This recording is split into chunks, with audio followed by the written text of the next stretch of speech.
Welcome to the I Am Worthy podcast, where we don't believe in choosing between this or that, but instead we are worthy of it all. I am your host, Brittany Noel, and despite being a licensed therapist, I know better than anybody what it's like to struggle with the doubt and fears behind the pursuit of your success in life, love, and your purpose. So join me as I uncover the secrets to becoming unapologetically worthy so that you can have, do, and be all things. Today's episode, I'm going to introduce you guys to a concept that I want to see how it goes, how it flows. But a lot of people have questions about me, who I am, what I do, how did I become who I am today, and what did my journey look like? So I want to start implementing story time episodes. Story time is where I'm going to give you guys different stories, little clips of my life, that give you a better idea and an understanding of where I've come from and how I got to be here. Because it has not been easy, it has not been a lovely journey, but it has all been purposeful. All right, so our first story on the podcast. I want to really talk to you guys about where my transformation began. And this was the literal turning point that it took for me to realize that I was living a life that was so small compared to what I was capable of. And if you read my book, Made for This, then you guys kind of know I was in a very unhealthy relationship that really, devastated my self-esteem, my confidence, my self-perception. I couldn't trust my own thoughts. I couldn't trust my own judgment. Looking in the mirror was very difficult for me because I had no clue about who I was once I left that relationship. And if you've ever been in a relationship where you have given someone 100% of you and you have based the vision of your life based on that person, when that person leaves, oh, believe me, it creates chaos. So that's exactly where I was. I was in this very chaotic moment in my life, and I was trying to figure out, who am I? Where do I go from here?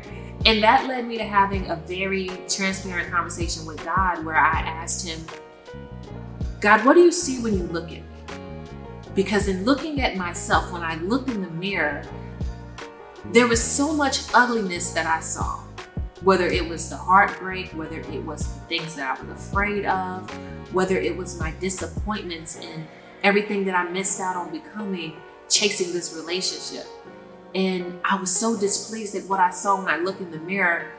I literally felt like there's no way I'm coming back from this. No way. And so I asked God, what do you see when you look at me? Because I'm looking and I don't really see much. And I wish I could tell you God answered in that moment, but he did not. He did not. So I went to bed. A few days later, I went to bed and I'm sleeping and I have a dream. And you guys, when I tell you this dream was amazing, the dream picked up with me getting out of a SUV. It had to have been like a black Range Rover. And I'm getting out of this SUV and I have these beautiful high heel pumps on and I'm walking, sashaying, if you will, because you guys know my walk has a swag to it. And I'm sashaying into these beautiful double doors, core doors, big brown doors with the big handle knockers on them. And I open up these doors that leads into a courtyard. Okay, it was a house, but it was a courtyard in front of the house. And so I'm walking through my courtyard and there's trees everywhere. There's little bushes with flowers. And then I get to another set of double doors. And I open up these doors and I walk into this beautiful home. And I can literally hear my heels clicking on the wood floors. And I see myself and it wasn't like a third person experience, but I walked past the mirror and in the dream as I'm watching myself, I see myself walk past the mirror. And that's the first time I saw me, was in a mirror. And when I saw what I looked like, I was like, oh, okay. I was beautiful, I was gorgeous, but most importantly, I was happy. The look on my face was just so much contentment, so much happiness, that I remembered that from the dream. And I went up into my master bedroom, which was huge.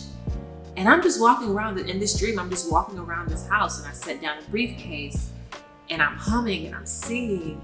And I literally felt the love in my heart in the dream. So when I woke up, I was like, okay, that's different. And the immediate first thought I had, I wish I was a better person, but I'm not. But the first thought I had was, there is no way your fat feet is gonna fit in them pumps. Because at the time when I woke up to my reality, you guys, I was well over 200 pounds. I had been caught in a cycle of self-neglect that was so high that I had gained ridiculous amounts of weight without even realizing it. And the first thought I had was, there's no way you're wearing those pumps. Because at that time I could barely even wear heels because my feet were so fat. And I was like, man, how do I become this person?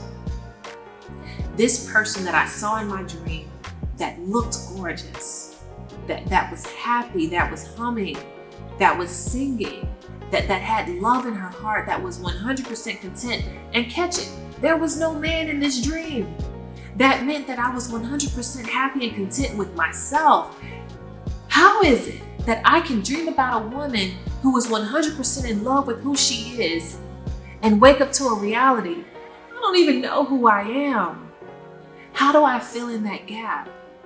Y'all, that was the dream that spurred me on this journey of figuring out, who am I? Because in order for you to dream something and see it very clearly and very vividly, I need you to understand that if you can dream it, if you can see it when you close your eyes, it means you can become it.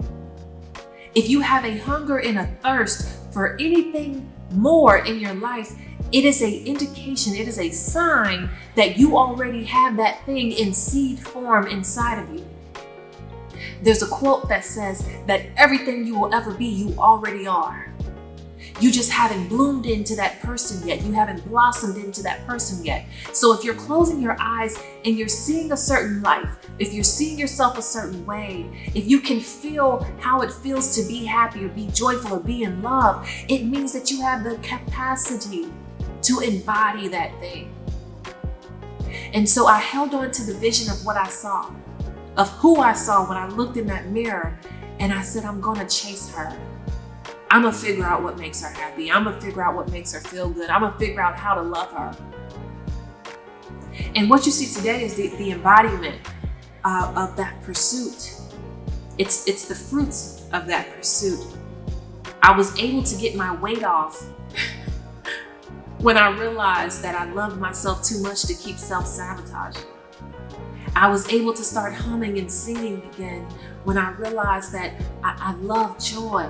I love holding on to my joy when I realized, how do I generate joy within myself instead of chasing it from other people?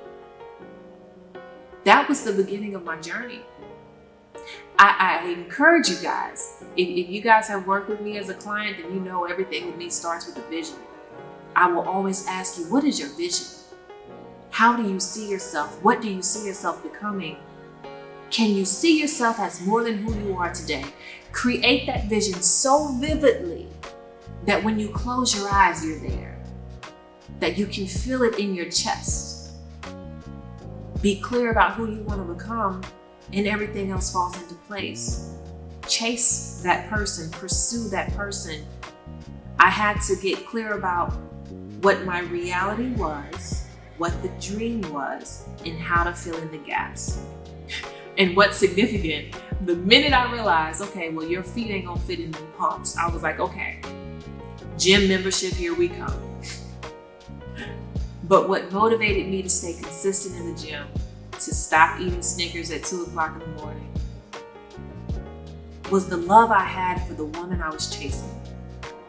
I hadn't even met her yet. I didn't even know, oh gosh, I wish I could tell. I didn't even know what it would feel like to be who I am today.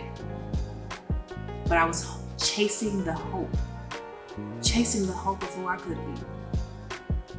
So I want you guys to really expand your vision of who you are. Ask God, who did He intend you to be? When He created you, what was it that was placed inside of you that may still be in seed form that I'm chasing? Everything that you will be is already inside of you. So let's commit to uncovering who that person is. and let's chase them. That was another episode of the I Am Worthy podcast. If you like what you heard, please comment below and tell me how this content is helping you. Make sure that you like, share, and subscribe to our YouTube channel. I am so happy to be with you on this journey as we are all becoming more of ourselves in every area of our lives. Until our next episode, I will catch you guys later.